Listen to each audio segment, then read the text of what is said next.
पहले जो 50 निकायों के चुनाव हुए थे, इसमें भी हमने 3-4 निकायों में चुनाव लड़े थे।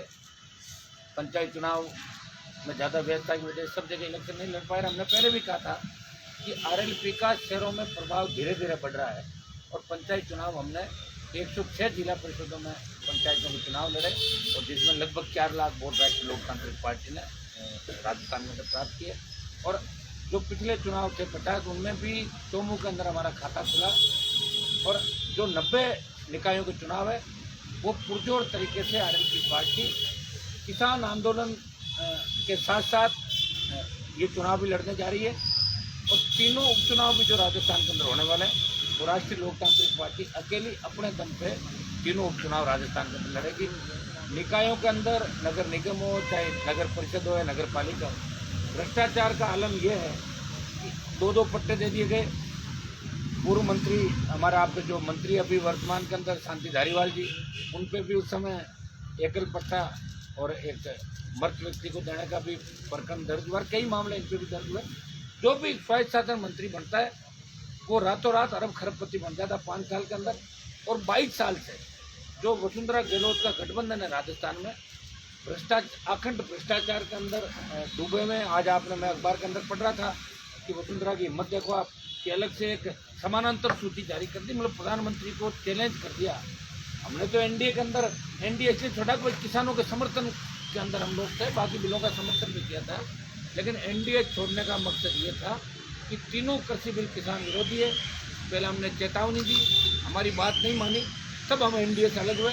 लेकिन दुर्भाग्य इस बात का है कि भारतीय जनता पार्टी के अंदर आप हिम्मत देखिए कि समानांतर भारतीय जनता पार्टी चल रही है, इससे बड़ा दुर्भाग्य नहीं होगा। और कांग्रेस में भी 2 धड़े हैं, एक तरफ अशोक गहलोत है, दूसरी सचिन पायलट है। अब गहलोत साहब सिर्फ अपने विधायकों को खुश करने में लगे, कैसे न कैसे कब वापस सरकार गिरने के लोग एक्टिव हो जाए। हम विधायकों को खुश रखूँ, किसका डिप्टी लगाऊँ, किसका एक्टिव लगाऊँ, 4 मास्टर लगा दूँ, कोई फ्लैट दिला दूँ, कोई नई योजना ला के विधायकों को दे दूँ। तो इसी में राजस्थान डूबा। और आज का अखबार जब पढ़ा कि एक भाई दूसरे भाई को जिस तरह मार रहा था सीकर के अंदर, बालक को गला रेत की हत्या की, उसका वीडियो लोग बना रहे थे, इसका मतलब राजस्थान किस दिशा के अंदर जा रहा है। अब अपराध के अंदर जो हमारा प्रांत 19वें नंबर पर था, आज 1 नंबर पर आ गया, महिला अपराध में 1 नंबर पर आ गया। इसकी चिंता हम सबको मिलकर करनी चाहिए और राष्ट्रीय लोकतांत्रिक पार्टी इसके लिए कटिबद्ध है। राष्ट्रीय लोकतांत्रिक पार्टी 2023 में मजबूती से राजस्थान को नया तीसरा विकल्प देगी। अभी फिलहाल हम किसान आंदोलन कर रहे हैं, 12 तारीख से लगा के लगातार 2 बार दिल्ली कूच किया और शाहजहाँपुर बॉर्डर पे आज 15 दिन हो गए, जहाँ हनुमान बेनीवाल साहब देश का पहला सांसद है जो लगातार बॉर्डर पे किसानों के बीच है। आज प्रेस को संबोधित करने के लिए मैं जयपुर आया हूँ, लगातार मेरी उपस्थिति थी और आज से हमने ये तय किया है कि मैं तो उपस्थित रहूँगा ही रहूँगा। मेरे विधायकों के और दूसरे जो भी पदाधिकारी उनके नेतृत्व में रोजाना ये धरना लगातार अनवरत चलता रहेगा जब तक किसानों की जीत नहीं हो जाती। अहिंसात्मक तरीके से आरएलपी पार्टी किसानों को न्याय दिलाने के देश में साथ खड़ी है और प्रदेश को एक नई दिशा देने का पूरा प्रयास राष्ट्रीय लोकतांत्रिक पार्टी कर रही है। और जो हालात आज आपके बने, जितने भी पेपर हो रहे, चाहे आपका ये अधीनस्थ सेवा बोर्ड हो और चाहे आरपीएससी हो, हर पेपर लीक हो रहा है।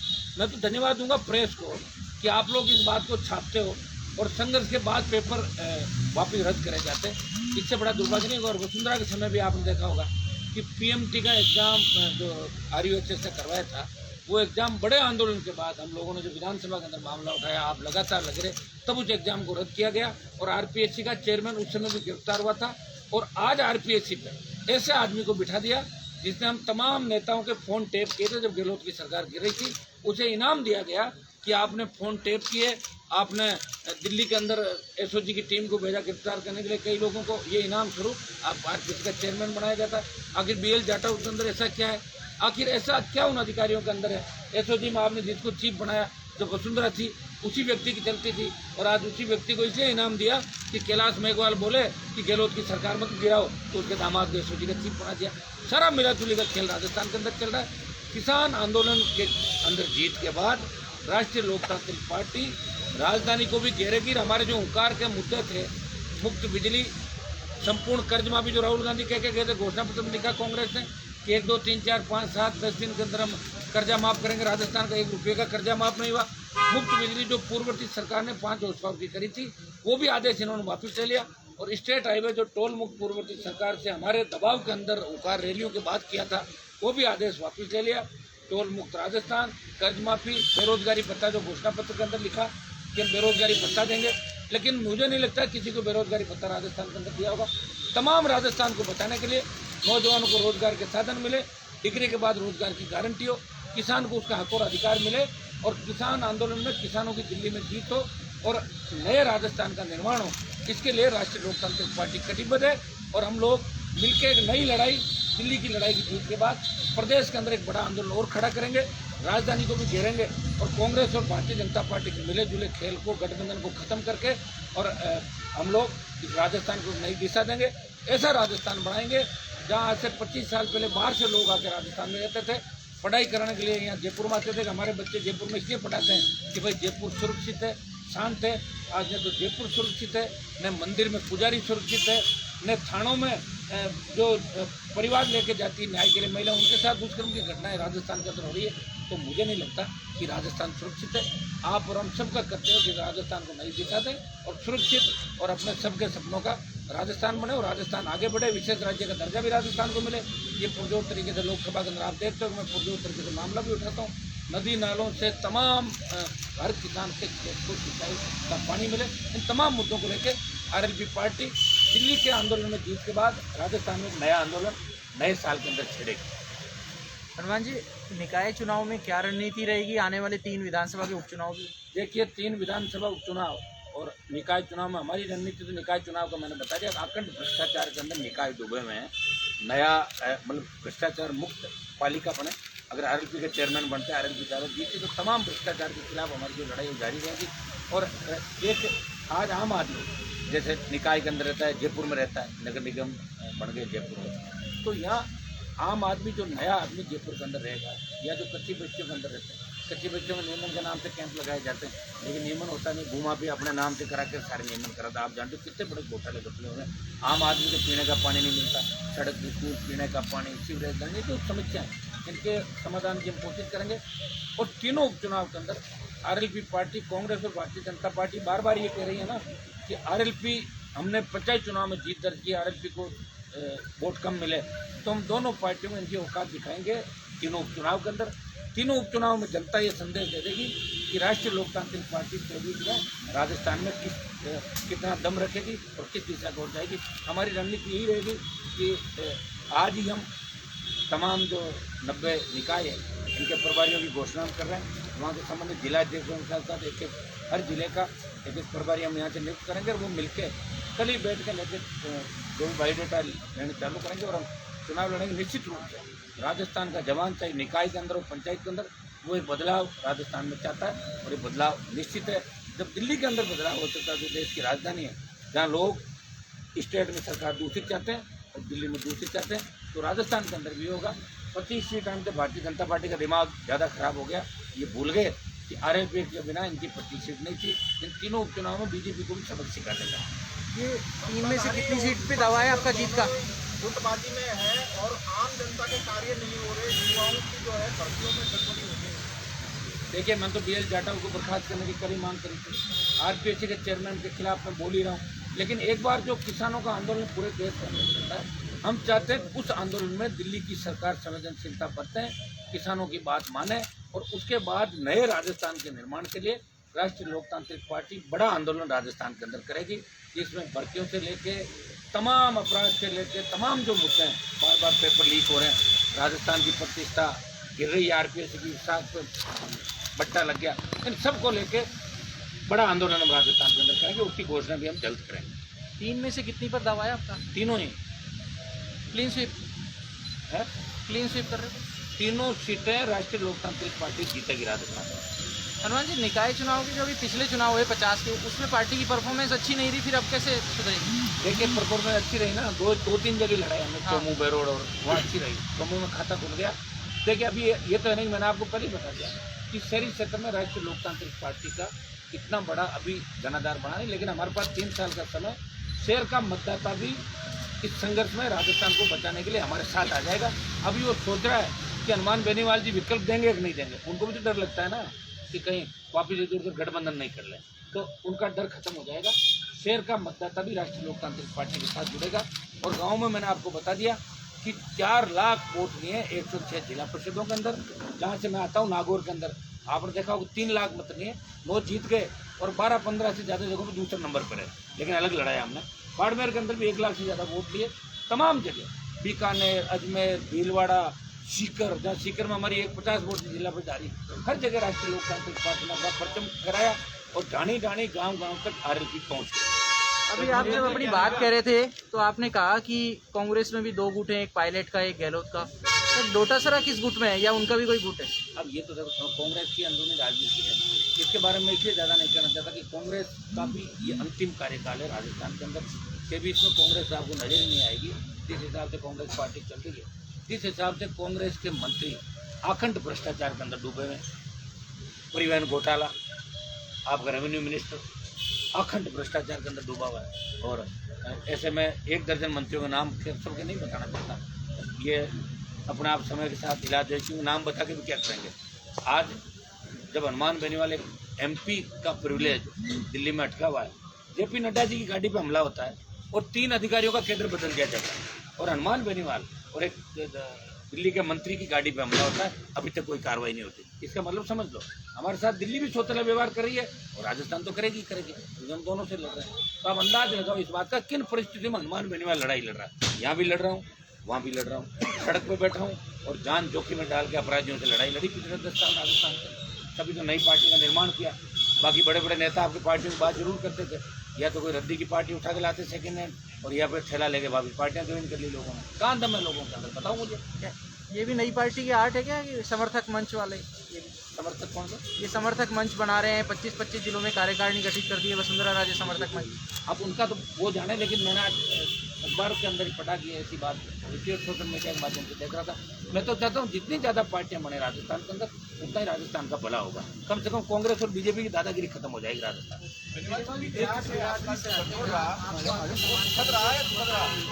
लेकिन जाट समुदाय के सामने एक विशेष चुनौती है कि एक तरफ आप हैं, एक तरफ बीजेपी प्रदेश अध्यक्ष सतीश पूनिया, एक तरफ कांग्रेस के बीजेपी चीफ गोविंद सिंह डोटासरा है। जाट समाज किसकी ओर जाने वाला है आगे? जाट समाज की क्यों बात करते हैं? हमारे साथ तो तमाम 36 कौम है। ये प्रदेश अध्यक्ष हमारे बैठे हैं, 3 MLA हम जीते हैं, जिनमें एक बावरी समाज से, एक मेघवाल समाज से, 2 शेड्यूल कास्ट के विधायक RLP ने बनाए। बसपा जो दलितों की पार्टी अपने आप को कहती है, लेकिन एक भी दलित नहीं जीता बसपा। दलितों के वोट लेकर दूसरे जीते और बीत गए सारे कांग्रेस के अंदर। 2 बार उन लोगों ने किया। तो हनुमान बेनीवाल की पार्टी खाली जाटों की पार्टी नहीं है, वो 36 कौम की पार्टी है। इसलिए तो शाहजहाँपुर बॉर्डर पर आप देखो, वहाँ 36 कौम के जवान और किसान रोज पड़ाव डाल के बैठे हैं और अपने झंडे के नीचे। हमने पहले ही दिन कहा था कि हमारा प्रदर्शन हमारे झंडे के साथ होगा, और झंडे के साथ हमने किसान संगठनों को समर्थन दिया है। हमें इसमें पॉलिटिकल एडवांटेज अगर चाहिए होता तो हम भी हर बॉर्डर पे जाते, टीकरी बॉर्डर जाओ, सिंधु बॉर्डर जाओ, दूसरे गाजीपुर, लेकिन नहीं। राजस्थान का ये संदेश देश में देना कि राजस्थान का जवान किसान देश के किसानों के साथ खड़ा है। राजस्थान में वीरों की सुरमाओं की कमी नहीं है, ये वीर भूमि है राजस्थान। एक सर मदन दिलावर जी ने आज बयान दिया है कि जो किसान आंदोलन चल रहा है उसमें लोग मुर्गे चिकन उड़ा रहे हैं और उसकी वजह से बर्ड फ्लू फैल रहा है। हाँ, इस तरह का बयान आया उन्हें। अब यार वो तो उनके बयान के बारे में क्या बोलूँ, मेरे को तो आप ये बताओ, सिर्फ जो मेरे लेवल के नेता है ना राजस्थान में, उनके ही बयानों की बात करो। वसुंधरा क्या बोली बताओ, गहलोत क्या बोला, हर किसी का उनके पास बोलने के लिए क्या है? तो कभी उन दोनों के पास बोलने के लिए क्या है? वो कैसा रहा, सुखद रहा या सुखद रहा? कौन सा? बीजेपी को कंट्रोल करके आपने जो लोकसभा चुनाव लड़ा, आपने भी छोड़ दिया। उस समय ऐसा अनुभव कैसा रहा? उस समय मैंने आपको यही बात कही थी कि मेरे लिए देखो सुख तो इसलिए रहा कि वसुंधरा को प्रदेश कार्यालय से बाहर बिठा के और अंदर गठबंधन किया। वसुंधरा के लिए कैसा रहा वो बताओ। हनुमान बेनीवाल, प्रकाश जावड़ेकर अंदर बैठे थे, गुलाब जी कटारिया अंदर थे, और वसुंधरा जो भाजपा की नेता कहती अपना, वो अपने घर पे बैठी थी। मैंने यही शर्त रखी थी, ये अंदर नहीं रहेगी, ये बाहर रहेगी, गठबंधन करूंगा। और यार मैं भी देशभक्त हूँ, कांग्रेस मुक्त राजस्थान का करना, और 25 सीटों में हरा दिया। CM के बेटे को हराया चुनाव राजस्थान में। बहुत बड़ा चैलेंज था, बहुत बड़ी चुनौती थी, और चुनौतियों से मुकाबला करना, चुनौती स्वीकार करना, वो हनुमान बेनीवाल है, उसका नाम दूसरा राजस्थान में, दूसरा कोई नहीं मिलेगा। वैसे जो भी रहा, मैं तो अच्छा रिलैक्स फील कर रहा हूँ। मुक्त होने के बाद उनसे ऐसा है तो उन्होंने कोई मुझे फेविकोल से चिपका कर रखा नहीं। भाई एनडीए के अंदर हम थे और हमसे अगर वो राय लेते तो सही राय हम देते थे। सारे बिलों का मैंने समर्थन किया था। मैं ये थोड़ी कह रहा हूँ मैंने बीजेपी का समर्थन नहीं किया। धारा 370 से लेकर जो भी बिल आए उन बिलों का मैंने समर्थन किया। एनडीए के बीजेपी के सारे बिल अच्छे थे। किसान विरोधी ये बिल थे। मैं लोकसभा के अंदर अगर होता बिलों को फाड़ के फेंकता। लोकसभा में नहीं था, पंचायत चुनाव में लगा होता, प्रेस कॉन्फ्रेंस करके बिलों का विरोध किया और जैसे ही पंचायत चुनाव फ्री हुआ 12 तारीख को 15,000 लोगों के साथ कूद किया। देश के गृह मंत्री के कहने से मैं वापस आ गया। उनका मैं सम्मान, उनके सम्मान के अंदर भाई आप एनडीए में एक बार बात मानो, हम देख रहे हैं। लेकिन जब नहीं मानी तो आप लोगों ने पूछा कि एनडीए कब छोड़ोगे, रोज पूछते थे। मैंने कहा 26 को कर देंगे, छोड़ दिया 26 को।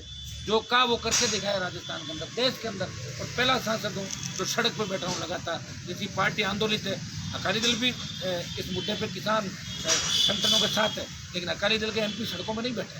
सड़कों में हनुमान बेनीवाल ही बैठा देश का।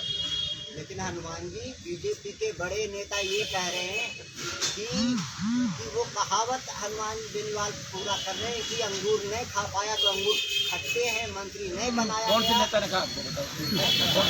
बीजेपी के नेता नाम तो बताओ कौन सा बड़ा नेता? बड़ा नेता का नाम बताओ कौन? आपके साथ तो पहले बताओ बड़ा नेता कौन है? कैबिनेट में मंत्री है राजस्थान। अरे तो नहीं है वो, सुनो बड़े नेता नहीं, वो सिर्फ कमल के फूल के चिन्ह पे वोट मिलते हैं। उनको कोई अलग पार्टी निर्दल लड़ तो 3,000 पे सट जाएंगे वो लोग, है ना। हनुमान बेनीवाल जी बड़े तो वही होते हैं जो खुद के नाम से खुद की पार्टियां बनाए, खुद का चिन्ह लाए और फिर जीत के लोकसभा और विधानसभा के अंदर जाए, वही नेता होता है। ये तो टटपुंजी होता है, जैसे बयान देता है ना, ये तो इनका कोई न कोई माँ और कोई न कोई बाप होता है सबका। 25 सांसदों में से दूसरा सांसद आपको परफॉर्मेंस के आधार पर चुना गया है, उस बारे में क्या कहेंगे? मैं तो कह रहा हूँ दूसरा क्यों चुना गया, मुझे पहला चुना जाना चाहिए। लड़ाई में ही लड़ रहा हूँ सबसे ज़्यादा, लोकसभा में सबसे ज़्यादा परफॉर्मेंस है। मैं तो कह रहा हूँ चुनने का जो सेकंड नहीं, जो टाइम इंडिया मैगजीन थी उसमें तो एक देश के सांसदों में 25 जो तो उसमें राजस्थान के हनुमान बेनीवाल का ही नाम था। लेकिन अब आप दूसरे का कह रहे हो तो मुझे नहीं पता कहाँ लिखा है। श्री गंगानगर वाले जो उनको इसकी जानकारी बता दिया आपको कि मेरी परफॉर्मेंस लोकसभा में अच्छी है। मैं नागौर का ही मामला नहीं उठाता, पूरे राजस्थान की लड़ाई लड़ रहा हूँ विशेष राज्य के दर्जे के साथ साथ जवानों के। और एनडीए में रहते हुए मैंने पहली बार को एनडीए के बिलों का विरोध नहीं किया। मैंने कहा था टोल मुक्त देश होना चाहिए। ये मामला लोकसभा में उठा, संपूर्ण कर्जा माफ करो। तो बीजेपी के नेता उनका कि हमारे घोषणा पत्र में नहीं, तो मेरी तुम्हारे नहीं होगा, मेरे तो है आरएलपी के घोषणा पत्र।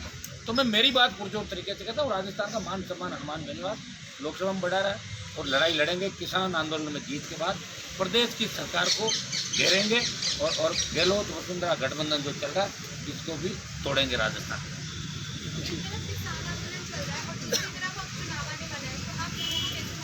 वो सब हमारे सब मैनेज करने के लिए आपको बता दिया ना कि सारी आरएलपी की इतनी बड़ी फौज है।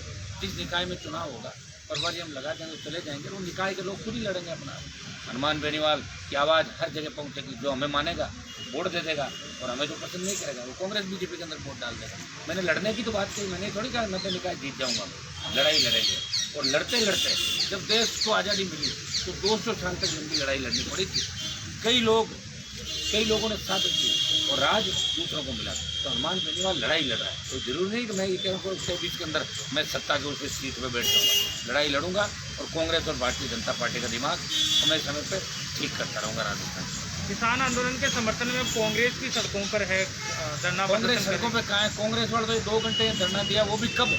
जब सारा आंदोलन देश में जन आंदोलन बन चुका था। 1-2 दिन पहले मैंने कांग्रेस की एक वो साइकिल रैली आपकी उसको देखी थी किसी चैनल पे, जिसमें यहाँ ट्रक में साइकिल लेके 25-30 और बॉर्डर से 500 मीटर पहले उतार के तो मजाक बन गई। और गहलोत को भी इसमें आनंद आ रहा है, उसको पता है कि भाई अपने बेटे को जीता नहीं पाए, अपने क्या कहना कांग्रेस अपना ये सुपारी ले ली गहलोत वसुंधरा ने। इसने तो ले ली बीजेपी को मारने की और गहलोत ने ले ली कांग्रेस को मारने की। मैं हूँ जब तक कांग्रेस और मैं हूँ जब तक भाजपा, नहीं तो इनका बनता था। भाई साहब आपने यहीं पे दावा किया था कि 2 लाख लोगों को ले जाएंगे, आप कह रहे हैं 15,000 लोग आपके साथ। 15 खत्म हो रहा है क्या? ना वो 12 तारीख का कारण है, आप उसको अच्छी तरीके से 12 तारीख को 15,000 लोगों के साथ कूच किया था और जो 26 का कूच था उसमें 40,000 लोग तो गाड़ियों में बैठे थे। कितने? जो कोटपुतली से लेके और वहाँ गाड़ियों में बैठे थे। कई गाँव के लोग ऐसे थे जो शाहजहाँपुर बॉर्डर पहले देखा नहीं था, किसी ने मार में। कई लोगों मैंने पूछा गाड़ियों से क्यों नहीं आ रहे? बोले साहब लाठी गोली चल जाएगी। देखिए लड़ना सिखा रहे, धीरे धीरे कर रहे हैं। लेकिन संख्या 1 लाख से ज़्यादा थी, उस पर लोग आ नहीं पाए थे। बॉर्डर के नाम से आपको पता है लोग डर जाते हैं। तो हनुमान बेनीवाल की फौज है जो सबसे बड़ी बॉर्डर देख के आई। तो कांग्रेस बीजेपी कौन मना कर जाओ ना बॉर्डर पे। और भी कई बैठे लाल झंडे वाले। मैं जब गया था 12 तारीख को तब तो 8 आदमी बैठे थे। 12 तारीख को तो 8 आदमी एक कोने में बैठे थे। मेरे जाने के बाद ही हाईवे बंद हुआ और अभी भी हाईवे बंद रहेगा, क्योंकि मैं इस राजनीति में नहीं पड़ता कि किसका झंडा कौन सा है। आरएलपी पार्टी किसान संगठनों को समर्थन दे रही है और राजस्थान का इसमें बहुत बड़ा भागीदारी किसान आंदोलन के अंदर, और हमने इसके लिए एनडीए का पद भी छोड़ दिया। और मैंने एक बात और भी कही थी कि किसानों के लिए अगर आवश्यकता पड़ी देश, देखिए यह इस किसान आंदोलन की शुरुआत हमने नहीं की थी, किसान संगठनों ने करी, पंजाब से शुरुआत हुई, लेकिन हनुमान बेनीवाल किसान का बेटा है। राजस्थान के मान और सम्मान के लिए बिना शर्त इस आंदोलन को समर्थन देकर सड़क पर बैठा। और किसान कौन को अगर आवश्यकता पड़ गई कि मुझे लोकसभा सदस्य का पद त्यागना पड़े तो उस समय भी पीछे नहीं हटूंगा, लोकसभा के सदस्य को इस्तीफा दूंगा। बिल में जरूरी संशोधन हो जाते हैं तो एनडीए में वापसी होगी क्या हनुमान बेनीवाल की? अभी तो देखो किसान संगठनों का सरकार की जो भी वार्ता होगी, एनडीए में वापसी का तब ये है कि जिन लोगों के सामने मैंने एनडीए छोड़ा था उन तमाम लोगों से बात करने के बाद ही हल निकलेगा। फिलहाल तो हमारा यही है कि किसान आंदोलन में किसानों की जीत हो और किसान जो 50 से ज़्यादा शहादत दे चुका देश के अंदर, इस कड़ाके की ठंड के अंदर आप भी बॉर्डर पर आए थे। मैं आप सबको भी धन्यवाद दूंगा कि आप रोजाना लाइव किसी न किसी तरह किसान आंदोलन को मीडिया का बहुत बड़ा समर्थन देश के अंदर मिला। और -2 डिग्री तापमान, कई बार तो हालत ये हुई कि सुबह जब उठे तो टेंट में और गाड़ी में बर्फ़ जमी थी और 3-4 दिन तक तो लगातार टेंट में भी पानी आ जाता था और सड़कों पे 2-2 फीट पानी बॉर्डर पे चला और हर जगह लोग डटे रहे और खुद की व्यवस्था खुद ही लोग खुद अपनी अपनी व्यवस्था करके वहाँ पे बैठे। तो ऐसा आंदोलन तो मेरे हिसाब से मैंने तो मेरे जीवन में पहला आंदोलन है। या तो महेंद्र सिंह टिकैत का जो आंदोलन था वो दिल्ली के अंदर था, दिल्ली में वो लाखों किसानों के साथ चले गए थे और तत्कालीन प्रधानमंत्री ने उनसे बात करी थी। और उसके बाद जो आंदोलन है ये अहिंसात्मक तरीके से पहला आंदोलन देश का जो अहिंसात्मक तरीके से चल रहा है। 50 से ज़्यादा दम तोड़ दिया किसानों ने, शहादत दी थी, फिर भी हिंसा का रास्ता अख्तियार नहीं करे, ये हम सब के लिए खुशी की बात है। 8 तारीख से पहले आपने कहा था कि यदि 8 तारीख की वार्ता में मांगे नहीं मानते हैं तो हम वो यदि सरकार भीड़ देखना चाहती है तो भीड़ दिखाएंगे। अब आगे क्या रणनीति दिखा देंगे ना, जब इच्छा होगी तो रणनीति बनाते ही रहेंगे, आगे फिर आपसे मिलते रहेंगे दोबारा। अभी तो आज इतना बता दिया ना आपको सारी बातें। किस आंदोलन को समर्थन जारी रहेगा, आरएलपी के जो बात तंबू लगे हुए हैं वो जारी रहेंगे। आवश्यकता पड़ी दोबारा हम आपसे बात कर देंगे। और अभी नगर जो निकायों के चुनाव है वो भी राष्ट्रीय लोकतांत्रिक पार्टी मजबूती से लड़ेगी और तीनों विधानसभा के चुनाव लड़के दोनों पार्टियों को सबक सिखाएगी राजस्थान में। तो क्या हनुमान बेनीवाल जी ये किसान समस्याओं के आंदोलन में छोटे राजनीतिक दल अपने क्या अपने फील्ड ढूंढ रहा है, उनमें समस्या हल करने के बजाय? आप ज़्यादा जानते हो इन चीज़ों। नहीं, आप बताओ ना भाई, आपका टेंट है, कोई और भी राजनीतिक पार्टी का टेंट है, तो क्या किसानों को समस्या पहले हल कराने को हमने पहले ही दिन कहा, सुनो हम दोगली बात, देखिए लेकिन नहीं तो हमारा दोगला चरित्र है और न दोगली बात करते हैं। जो दोगली बात करते हैं ना उनका दोगला चरित्र होता है। हमारी यही थी कि राष्ट्रीय लोकतांत्रिक पार्टी अपने झंडे के साथ समर्थन देगी। देश में नहीं घूम रहे हम कहीं भी, कोई पॉलिटिकल एडवांटेज नहीं लेना। जहाँ शाहजहाँपुर में कोई मेरा कैंडिडेट नहीं लड़ रहा चुनाव विधानसभा का, मुझे नहीं पता ये सीट आएगी कि नहीं आएगी, लेकिन किसानों के लिए हनुमान बेनीवाल अपने झंडे के साथ, क्योंकि जब लड़ाई आरएलपी पार्टी की तरफ से मैं लड़ रहा हूँ, कूच कर रहा हूँ, तो मेरा ही झंडा रहेगा वहाँ। तो मेरे झंडे के साथ उनको समर्थन कर रहा हूँ, उनको कहीं देश में डिस्टर्ब नहीं कर रहा हूँ, न उनके ऊपर बड़ी जो पंचायती बड़ी पंचायती भी नहीं कर रहा हूँ। एक देश एक चुनाव की बात बीजेपी करती है, केंद्र में मुहिम भी चल रही है, क्या ये छोटी पार्टियों के लिए फायदेमंद होगा या नुकसानदायक? देखिए एक देश एक चुनाव को तो छोड़ो, अभी तो एक राज्य है और एक चुनाव नहीं हो रहा है, एक नगर पालिका और वो भी नहीं हो रहा है। पंचायत चुनाव 6 चरण में हुए, नगर पालिकाओं नगर निगमों 4 चरण में हुए, इससे बड़ा भद्दा मजाक क्या हो? नहीं, ये छोटी पार्टियों के लिए फायदेमंद है या नुकसानदायक? देखिए हम तो कहते हैं जो भी करो, जो लड़ेगा ना वो, नहीं तो कोई बड़ी पार्टियाँ छोटी पार्टियों को फायदा कोई काम करेगा, वो जो लड़ेगा वही आगे बढ़ेगा। आज के ज़माने में जो संघर्ष करेगा उसके चाहे कैसे ही चुनाव करो, हम तो तैयार हैं उसके लिए। हमें कोई ज़्यादा इसके अंदर इंटरेस्ट नहीं है, जैसे भी करो आधी रात को करो, लड़ने के लिए तैयार है, दरवाज़ा बजा देना, बाहर आ जाएंगे दोस्त। हनुमान जी, वो लाल झंडे वाले लोग हैं ना, वो आपको अमित शाह का एजेंट बताते हैं, बोलते हैं मंत्री बनने के लिए कर रहे हैं। हाँ तो उनको बताना दो ना, उनसे तो बड़ी पार्टी है ना मेरी, और जो उनका नेता वहाँ बैठा तो 5 चुनाव हार गए ना लगातार। अरे भाई राजनीति में जीत भी देखी जाती है, जीत कौन रहा है? लाल झंडे की जो पार्टी वो राजस्थान की पार्टी है, तो कभी चाइना के नारे लगा देंगे, कभी रशिया के लगा देंगे, कभी कोई नया देश लेके आ जाएंगे। उनकी तरह मैं थोड़े हूँ, मैं तो मेरी खुद की पार्टी बनाई राजस्थान में। और ये बात दिखाओ आप कि 52 से लेके किसान के किसी बेटे ने खुद की पार्टी बना के दोनों दलों से लड़ा, माफियाओं से लड़ा, अपराधियों से लड़ा, और आवश्यकता पड़ी तो प्रधानमंत्री नरेंद्र मोदी और अमित शाह से भी लड़ा। कोई लड़ने वाला नाम बताओ मुझे दूसरा। तो वसुंधरा बातें करती होगी, मिलने के लिए बाहर बैठे थे वहाँ अमित शाह घर पर, और यहाँ माड़ा पहनाने के लिए भी जब आए तो 23 नंबर पर खड़ी थी। गहलोत यहाँ बात करता होगा, लेकिन सोनिया गांधी से मिलने के लिए इसको भी बाहर बैठ रहना पड़ता है। हनुमान बेनीवाल को बाहर नहीं बैठना पड़ता, खुद ही आता है और खुद ही अपने सारा सिस्टम साथ रखता है। ठीक है,